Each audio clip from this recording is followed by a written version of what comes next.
एक साहू जी का वेंटिलेटर पे थे, वो शास्त्री थे वैसे तो हिंदी वैसे से। हाँ तो आखिरी टाइम पे हमने वेंटिलेटर हटाया तो उन्होंने ही बोला था कि भागवत गीता ले आओ हाँ और उसको पढ़ो। हाँ तो मैं था साथ में और उनका पुत्र था, उसको संस्कृत बहुत अच्छे से आती थी, बस वो पढ़ता जा रहा था और हमारे सामने सर ने वो लाइन सीधी हुई एकदम। हाँ तो हाँ वो उनको मालूम था, तो उन्होंने हमें सिर्फ और वो हिंदी में ट्रांसलेट भी करा था, तो उन्होंने मना कर दिया कि नहीं जरूरत नहीं, तो सिर्फ संस्कृत संस्कृत पढ़ता जा। हाँ तो ये ऐसे होता। तो उन्होंने बहुत अच्छे कर्म किए होंगे, तो उनको ये सुविधा प्राप्त हुई कि मृत्यु के समय उन्होंने भगवत गीता सुन ली, तो बात बन गई। हमें ये सोचना चाहिए कि इस संसार में अगर कोई दुर्भाग्यशाली व्यक्ति है तो वो कौन है? कौन है? हम ही हैं। हमारे साथ सब उल्टा होगा। इसीलिए जब तक हमारा दिमाग चल रहा है, हाथ पैर चल रहे हैं, अपने मौत के समय हमारे जो चारों तरफ भक्ति इकट्ठे हो जाए उसके लिए प्रयास करना चाहिए। बेसिकली पॉइंट ये है। आपने बताया कि वो शुरू से पंडित था, संस्कार भी कर दिया करता था, ब्राह्मण प्रकृति का था, तो दैनिक नियम भी सारे पालन किया करता था। हाँ। तो ये देखा जाता है कि अगर किसी के संस्कार हो और उसकी दिनचर्या भी एक लाइन पे चल रही हो भक्ति में, तो जीव बहुत लंबा तक नहीं जा पाता। जैसे एक अपराध हुआ दिमाग में आया था, नशे की तरह था, आज नहीं कल नहीं तो परसों वापस अपनी मूल स्थिति में आ जाएगा। लेकिन प्रभु इसकी गाड़ी तो बहुत लंबी चली थी। मूल स्थिति में मतलब वापस उसको भक्ति में आ जाना चाहिए था। हाँ, बहुत लंबा टाइम लग गया।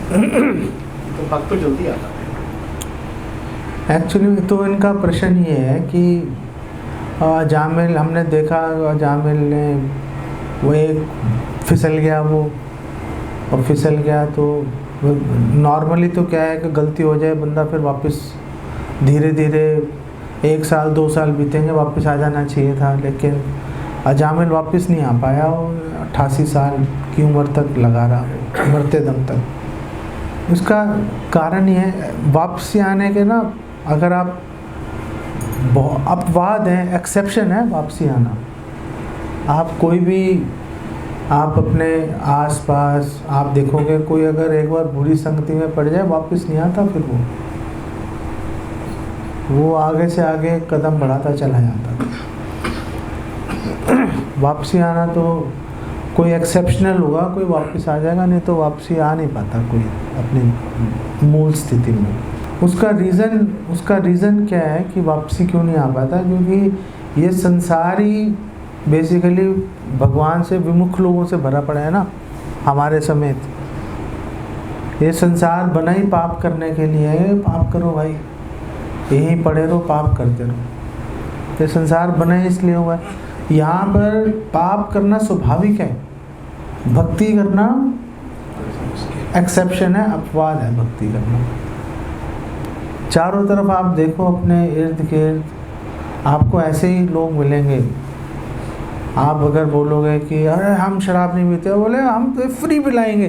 पहले तो शुरू में तो लोग फ्री पिलाते हैं, अगर लोगों को पता चल जाए कि भाई ये नहीं पीता, सिगरेट नहीं पीता है, शराब नहीं पीता, लोग फ्री में पिलाते हैं उसको कि तू बेटा पी, कोई टेंशन मत ले, हम खर्चेंगे पैसे। जब लत लग जाती है फिर वो अपना घर बार बेच के भी काम करता है। लेकिन ये भौतिक संसार ऐसा है कि यहाँ पे पाप करने की, पाप में लगाने की फ्री में सर्विस मिलती है ना। जैसे जब सिगरेट्स लॉन्च हुई थी इंडिया के अंदर, तो प्रोस्टिट्यूट्स को, वेश्याओं को दी थी फ्री में बांटने के लिए अपने कस्टमर्स को। कोई नहीं पीता था और उन्होंने बांटने शुरू किया। वो आज सिगरेट के बगैर लोग रह ही नहीं रहे। आजकल तो ब्लैक में बिकती हैं, कितने ही टैक्स लगा दो, कितना ही रेट बढ़ा दो, बिकती रहेगी सिगरेट नहीं। लेकिन जब लॉन्च हुई थी तो फ्री में बटी थी। चाय जब लॉन्च की थी तो फ्री में बटी थी।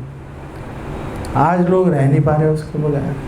लोग मांस खाना छोड़ देते हैं, चाय नहीं छोड़ पाते। आप हैरान हो जाओगे इसमें।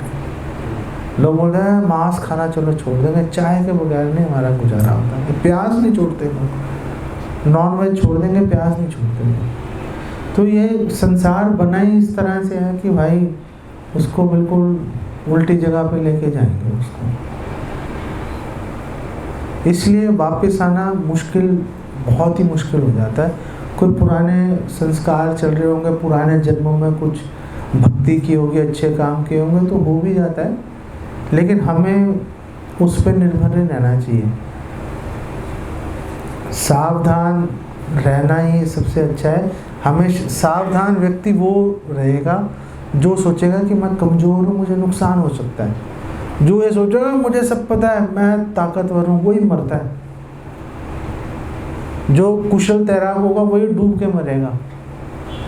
जो ये सोच रहा है मुझे तैराकी नहीं आती, वो जाएगा ही नहीं गहरे पानी में। अब मुझे स्विमिंग नहीं आती, मैं 5 फुट से आगे जाता ही नहीं मैं वैसे तो मैं पानी में नहीं जाता, अभी जाना पड़े तो मैं पहले नाप लेता हूँ कि भाई कितने फुट है, 4 साढ़े 4 फुट था, बस भाई बहुत हो गया। खड़ा हो जाऊँगा, अगर फिसल गया खड़ा होऊंगा तो कम से कम सांस तो ले पाऊँगा। जो कुशल तैराक होगा वो डूबेगा जाकर।